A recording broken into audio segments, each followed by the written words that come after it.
Welcome back, everyone. I hope you're doing well. Today, we're continuing the Battle of Pea Ridge, American Civil War, Warhawk. Make sure we're just going to jump right into it. This is called the Collapse of Arkansas. Prior, I'm sure we'll have like a prologue of what happened prior, but last time was like Battle for Missouri or something like that. So this is probably going to continue that cycle.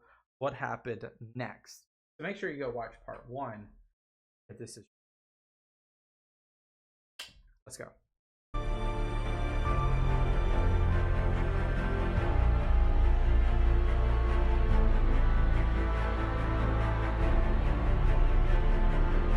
Car will clean out that hollow in a very short time. Mr. Curtis. While McCulloch's division unravels at Leetown during the afternoon of March 7, 1862, a much larger engagement rages 2 miles to the east in the vicinity of Elkhorn Tavern. Earlier that morning, when Brigadier General Curtis had learned that 2 Confederate forces of undetermined size were in his rear, he had launched 2 spoiling attacks, one of which was commanded by Colonel Osterhaus and aimed at Leetown. The other was led by Curtis's 4th Division commander, Colonel Eugene A. Carr, a 31-year-old West Point graduate and regular Army officer. During a decade of frontier service against the Comanches in Texas, Carr had earned a reputation as an argumentative subordinate and pugnacious fighter who did not know when to quit. General Curtis had instructed Colonel Carr to intercept the enemy force on the Telegraph Road in Cross Timber Hollow. He sent Carr on his way with the optimistic prediction that he would clean out the hollow in a very short time. Colonel Carr hurries north on Telegraph Road along the east side of Big Mountain with half his 4th Division. Around noon, Colonel Carr and his men reach Elkhorn Tavern, where he deploys Colonel Grenville M. Dodge's 1st Brigade to the right of the road along the northern escarpment of Pea Ridge. This is like a. The 1st Brigade consists of the 4th Iowa, 35th Illinois, 3rd Illinois Cavalry, and the 1st Independent Battery, Iowa Light Artillery, a total of about 1,400 men. At the tavern, Carr finds the battalion-sized 24th Missouri, which had been guarding the Army's rear, and incorporates it into his command. The thin Union line looks down into Cross Timber Hollow, a deep gorge just north of the tavern. It is an immensely strong position, and Carr decides that instead of attempting to clean out the hollow, he would wait for the rebels to come to him. I remember last time on the other side of things, this was dense. This forest was dense, and it cost the lives of McCulloch because he couldn't see. We had to go get a closer look. So much on. I think it's a clear day. That hasn't really been discussed too much, but very dense wind, so it's really hard to see. He does not have long to wait. Major General Sterling Price's division, personally led by Major General Earl Van Dorn, approaches from the north on Telegraph Road. The Confederate division had been reduced by straggling, in numbers only about 5,000 men, yet it includes 10 artillery batteries. Shortly before noon, the wary Confederates reached the steep slope that leads to the floor of Cross Timber Hollow to the top of Pea Ridge. Fighting erupts unexpectedly at 12 p.m. when the leading rebel lines run into a Union skirmish line near a tan yard at the foot of the hill. Van Dorn, like McCulloch 2 miles to the west on Foster's Farm, is surprised to encounter enemy troops so far north of Little Sugar Creek. Up to that moment, Van Dorn had believed that his night march on Bentonville Detour had gone undetected and that the Yankees were still in their fortifications facing south. The Confederate position in Deep Timber Hollow is like being at the bottom of a well. Van Dorn is unable to see what is happening atop Pea Ridge, 300 feet above his head. 300? It's a whole football field. At this critical moment, Van Dorn apparently becomes unnerved by his blindness and the unexpected presence of Yankee skirmishers. General Van Dorn makes a fateful decision. Instead of continuing to hurry toward Elkhorn Tavern, and the rendezvous with McCulloch's division, Van Dorn directs Major General Price to halt, deploy his division of Missourians in line of battle at the foot of the slope, and move forward carefully. It was probably the most uncharacteristic order Van Dorn had ever issued. For 3 days, Van Dorn had been obsessed with speed at the expense of all other considerations. Now, at the very moment when speed was of vital importance, he emphasizes caution in his directive to Price.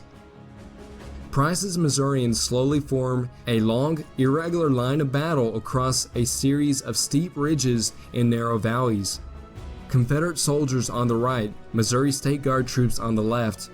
When all is ready, General Price sends his men up the slope. How much men does he have? The woebegone Missourians had not encountered so steep an incline since leaving the Boston Mountains 3 days earlier, and they trudge uphill at a snail's pace, steadily pushing back the screen of Union skirmishers. When the Confederates deploy near the tan yard at the bottom of the slope, Colonel Carr completes the arrangement of his forces atop Elkhorn Tavern. Unlike General Van Dorn, Colonel Carr has a fairly good view of what his opponent is up to. Carr had been alarmed as he watched the Confederate line of battle unfold, for he had not expected to meet such a powerful enemy. Dang, they got a lot of guns coming with them. Force. It is now apparent that he is badly outnumbered. Nevertheless, Carr sees the situation much in the same way that Osterhaus does at Leetown. The Union Army's vast They just keep coming! assemblage of supply wagons is parked only a few hundred yards south of the tavern. Despite the formidable odds, his only option was to stand and fight. To gain as much time as possible, Carr decides to pitch into the rebels and attempt to throw them in confusion. He sends a plea for reinforcements to Brigadier General Curtis, then gets down to business. Oh, he's going to need reinforcements. Carr does have the high ground, but we can't really tell here, but we just know it based off what he said. But batteries as well. Give them hell, boy. Don't let them have it all their own way. Give them hell.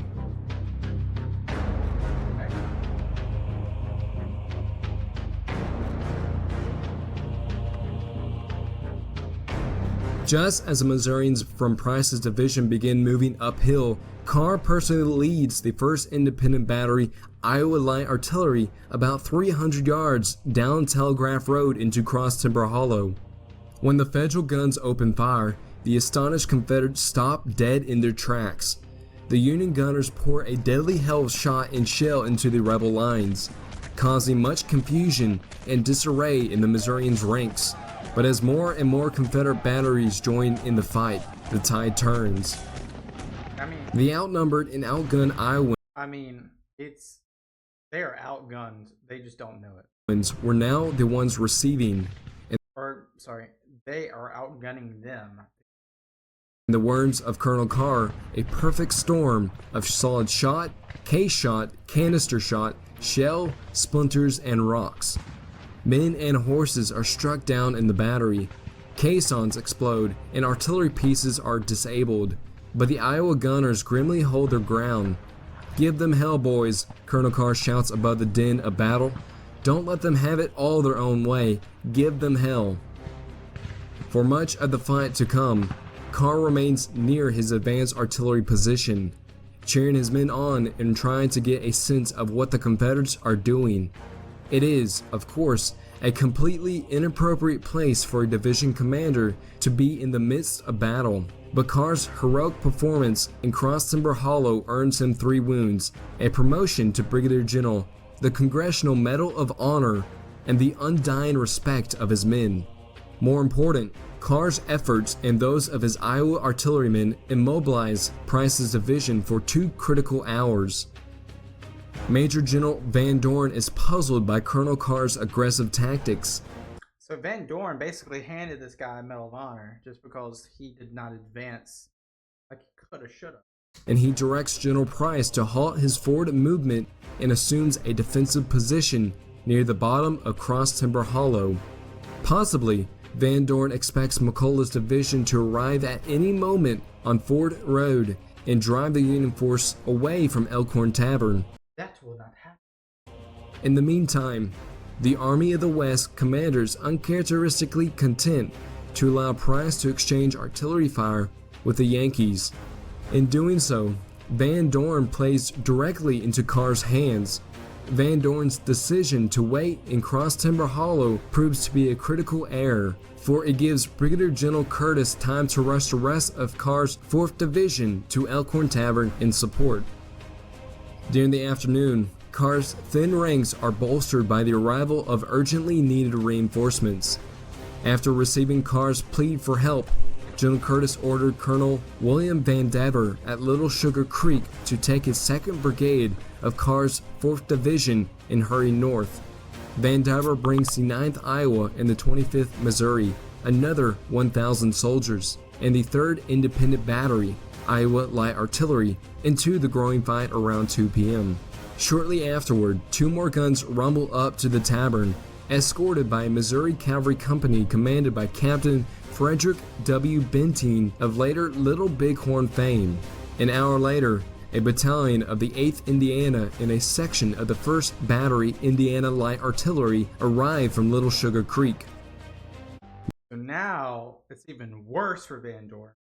Now there's actual defense, 3 batteries, 2 more companies. Not the greatest. They do have better firepower, but up a hill, which is so much harder. Now outnumbered only about 2 to 1, Colonel Carr becomes even more aggressive.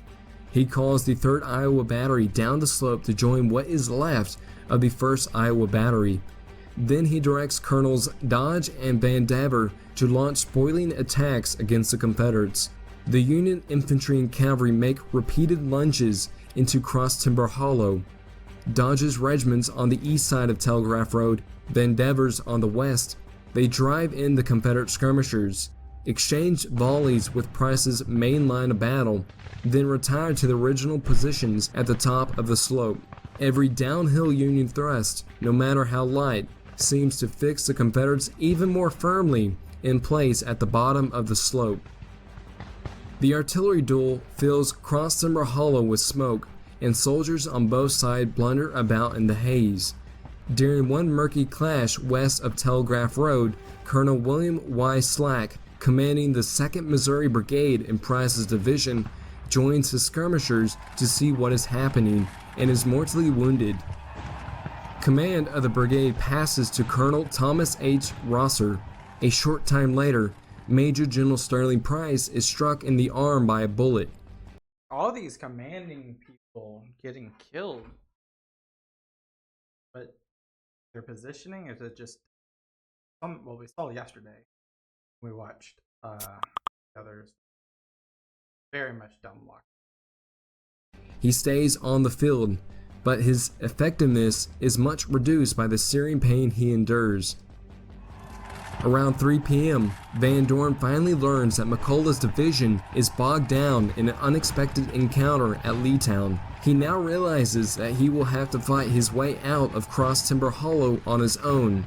Shaking off his lack of energy, Van Dorn directs the wounded General Price to extend his flanks as far as possible and envelop the shorter Union line. This is no easy task given the which should have been done from the beginning. They should have done a crescent attack from the beginning, but they just did not. They just did not have that intelligence, I guess. difficult terrain and limited visibility in the Smoky Hollow. But around 4 p.m., Missouri State Guard troops reached the top of Pea Ridge, a mile east of Elkhorn Tavern, well beyond Carr's right flank. Meanwhile, Colonel Rosser's 2nd Missouri Brigade and Colonel Colton Green's 3rd Missouri Brigade work their way past Carr's left flank, though they do not succeed in getting out of the hollow. Carr inadvertently makes things easier for the rebels by drawing in his extended flanks and forming a more compact line centered on Telegraph Road. I mean, look at this flank on the right. It's swallowing the Union, sort of. Van Dorn cannot wait any longer. He orders a general assault on Carr's shortened line at 4:30 p.m. The Confederate left wing will roll up the Union left flank atop Pea Ridge, while the Confederate center and right wing will push directly up the slope to overpower the Yankees' position near Elkhorn Tavern. Because of the length of the extended Confederate formation, a temporary change in command arrangements is instituted. Major General Price will personally command the left wing despite his wound. Colonel Henry Little, the highly capable commander of the 1st Missouri Brigade, will oversee the right wing. Major General Van Dorn will stay near Telegraph Road and provide Colonel Little with whatever direction he might require. There's barely an hour of daylight remaining when the Confederate attack finally gets underway. The 1st, 2nd, and 3rd Missouri Brigades, supported by a variety of Missouri State Guard units, surge forward on either side of the Telegraph Road. They start off well enough, but fatigue, foliage, and terrain quickly play havoc with military precision. The formations gradually break into smaller parts, with each regiment, battalion, or even company advancing uphill at its own pace and on its own course. I'm surprised Carr hasn't asked for more reinforcements at this point, because they are outmatched. Without all those variables, they would have already been taken out by now. The opposing forces are barely 100 yards apart when the rebels emerge from the smoky haze in the hollow and come into full view of the Yankees clustered around Elkhorn Tavern. So the musketry was extremely heavy, surpassed in severity any armament had yet experienced. Confederate side from the very opposite. Crisis of it.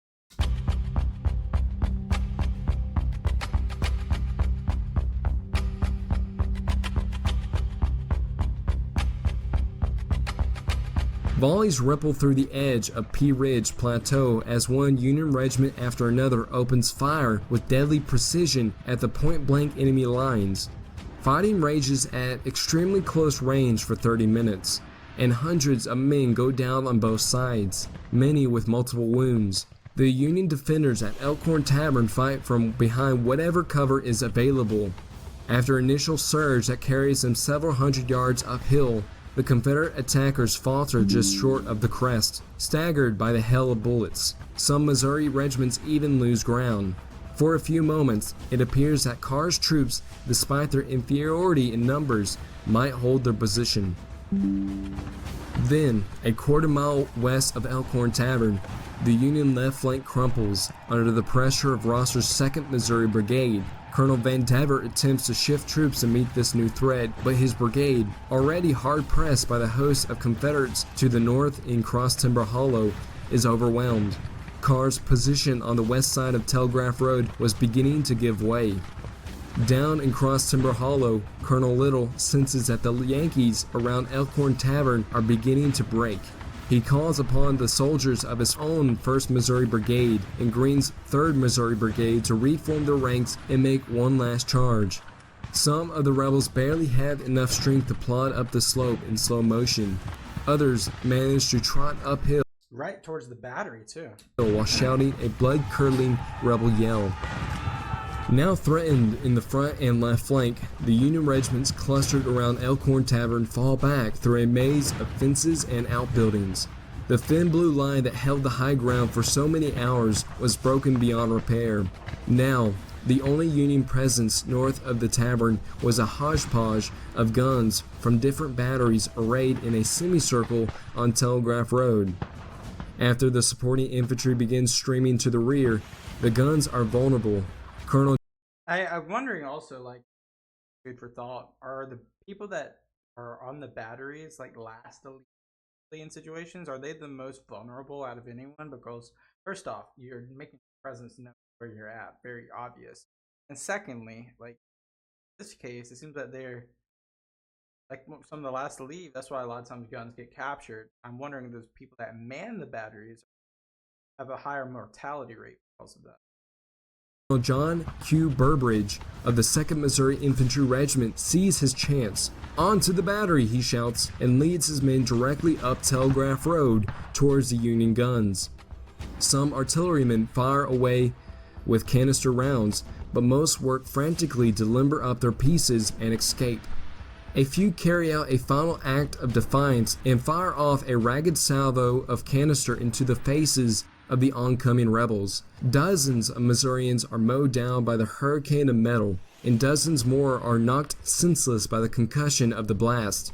The surviving rebels stumbled forward and captured 2 of the smoking guns. But it is a hollow victory. The Union artillerymen took advantage of the situation and rolled down Telegraph Road to safety with most of their guns and caissons. And now it's already 6:20. I'm not sure if we're going to carry into the next day, but it's getting, I don't know, March. Probably a little bit of daylight, maybe like an hour, if that. If that. Oh, it looks like it's going to get dark. We got so near the battery that the fire from the guns would pass in just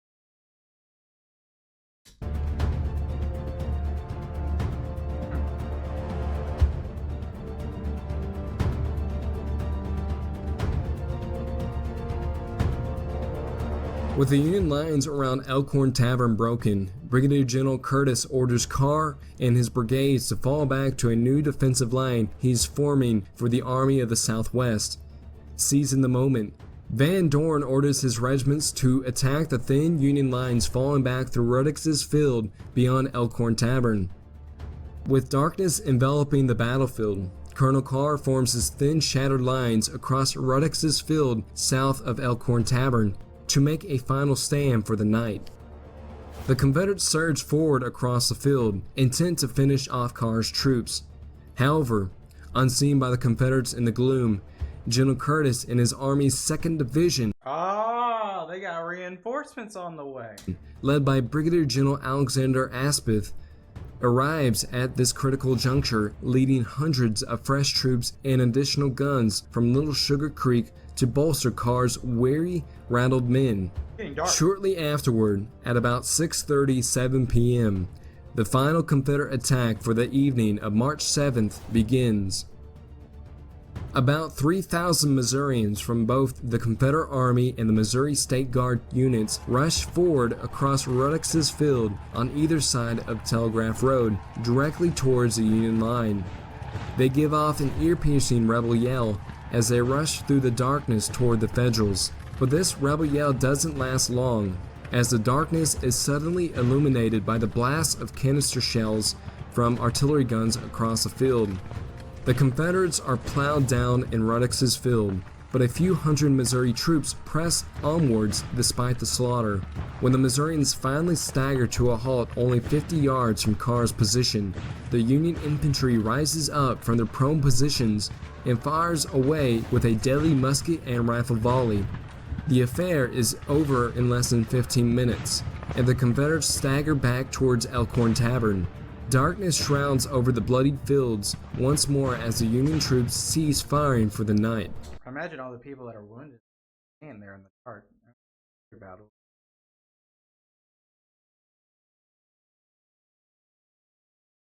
What happens from here?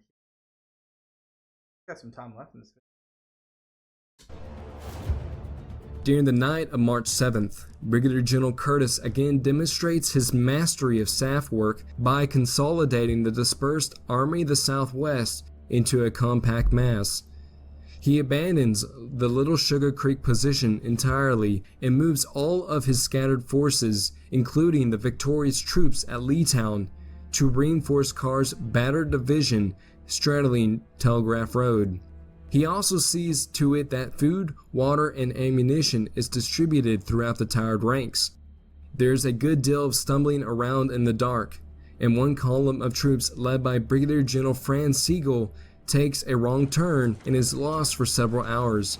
But by dawn on March 8th, the Union Army of the Southwest is finally reunited and ready for a second day of battle.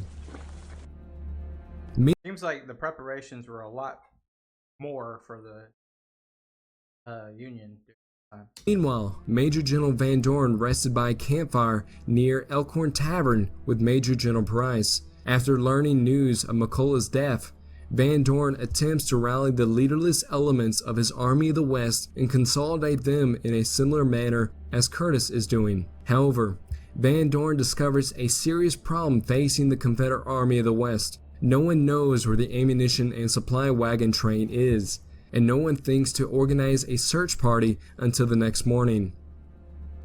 Van Dorn's failure to organize and oversee a proper staff before launching his campaign was now beginning to take its toll on his army. Nevertheless, Van Dorn concludes that his army will decisively crush Curtis's forces the next morning. Like I said originally, I think in the first video before this one, this is about the largest massive groups that I've seen. I mean, Fort Donelson was pretty large group as well, but this is pretty big too. Dawn breaks on March 8, 1862, with the sunlight lifting the veil of darkness over Curtis's forces, revealing an entire army formed in line of battle facing towards Van Dorn's positions at Elkhorn Tavern. With the crack of dawn, Brigadier General Curtis waits to see if Major General Van Dorn will continue to press his attack. When nothing happens, Curtis concludes that the Confederates are complacent in their victory from the previous day, and that the Union now holds the initiative. General Curtis intends to attack and drive the Confederates away from his line of communications, but unlike the previous day, when hasty improvisation was required, he proceeds in a methodical manner. Curtis forms the entire Army of the Southwest into a long line of battle straddling the Telegraph Road. Around 8 a.m., all was ready. Curtis now does a peculiar thing. He turns to Brigadier General Franz Sigel, an officer whom he had come to distrust, and directs the German to take charge of the Federal artillery massed in the rolling hills west of Telegraph Road and prepare the way for a general assault. I don't know why he didn't do that earlier than that. Grandest thing I ever saw, thought. What was that?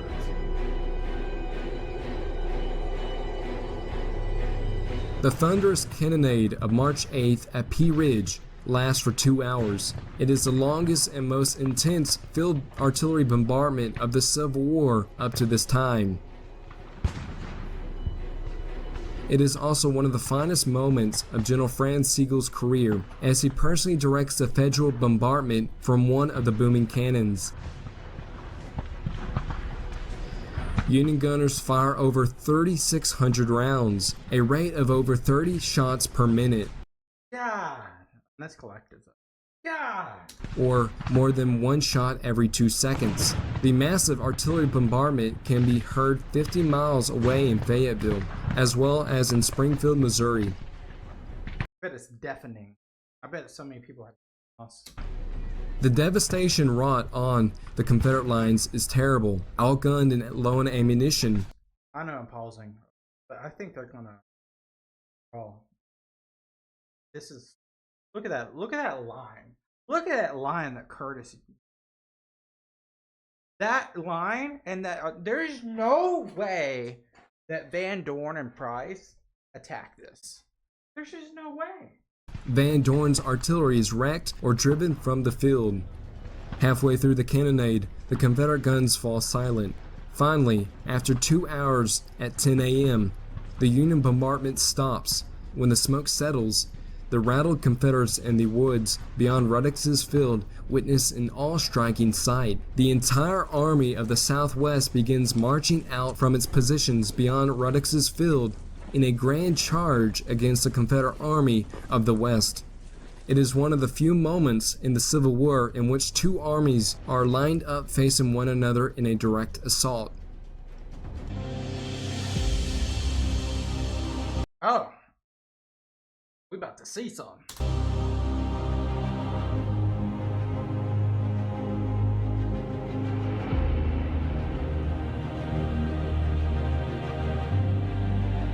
The Union infantry brigade surged across Rux's field shouting huzzahs and lowering their fixed bayonets towards the shaking Confederate lines. As drums roll and bugles ring, the curving blue line sweeps across the open fields atop Pea Ridge, converging on Elkhorn Tavern from the west and south, with thousands of widely cheering and apparently unstoppable Yankees closing in from the west and south. Major General Van Dorn realizes that his position is hopeless and orders an immediate withdrawal from Elkhorn Tavern. The retreat rapidly degenerates into a rout after Van Dorn and Price ride away to the east on Huntsville Road, leaving thousands of their soldiers still engaged. A few fight to the very end, including Colonel Benjamin Rives of the 3rd Missouri Infantry Regiment, who is killed while his regiment covers the withdrawal of the other Confederate units.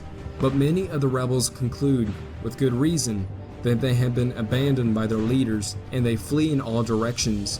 A lot of these people might not mutiny, all desert because while the Confederates try to get away, the soldiers of the Army of the Southwest rapidly recover all the lost ground lost by Carr's division the previous day. And this was so hastily, probably so much they left behind too.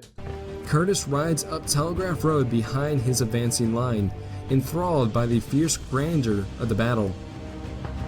At Elkhorn Tavern, Brigadier General Curtis shakes hands with Brigadier General Sigel, then rides among his wildly yelling men, waving his hat and shouting, "Victory! Victory!"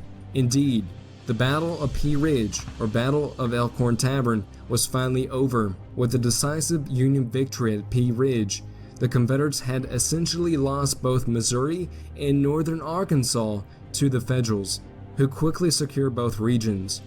Van Dorn's hopes for a grand victory and the capture of St. Louis had been dashed from under him, and the thoughts of linking up with General Albert Sidney Johnston's forces in Tennessee are swept away with defeat. Now, the state of Missouri was firmly in the Union's hands, along with northern Arkansas. It will remain this way for the rest of the war. Wow. First off, amazing video about Warhawks. Make sure you guys have subscribed to Warhawk. Secondly, look at that difference in the age, 60,000 to 500. A lot of the Army of the West, I feel just we're not present here. When we say engage, maybe that just means like they saw action, but maybe it's also like units stationed as reserve. I'm not sure, but from the video prior, we saw a huge advancement, and then they're halting, and the going through Morgan Woods, ridiculous, horrible. This Confederates had that little. They just waited way too long. They could have been like swallowed up Carr's army like immediately, but they kind of waited, and then they finally got there. But reinforcements were there. Then they enveloped onto them, and they got pushed back. The night happened, and while the night happened, you saw two different stories. You saw the CSA kind of hunker down, be complacent. You saw the USA, Union. We saw the Union really kind of start to think about how we can strategize. And they had like that line that was forming. And very early morning on the 8th, pushed all their men and then Sigel into a line. And then he had Sigel kind of demand artillery. Artillery was above them. Shot for 2 hours, just bombarded them. And then once the smoke cleared, so much, just a formidable line. It's just not worth it. So all in all, Battle of Pea Ridge, Union victory. Great video. I appreciate you guys watching. We got plenty more Civil War videos, so make sure you hit that subscribe button. I'll see you next time. Peace out.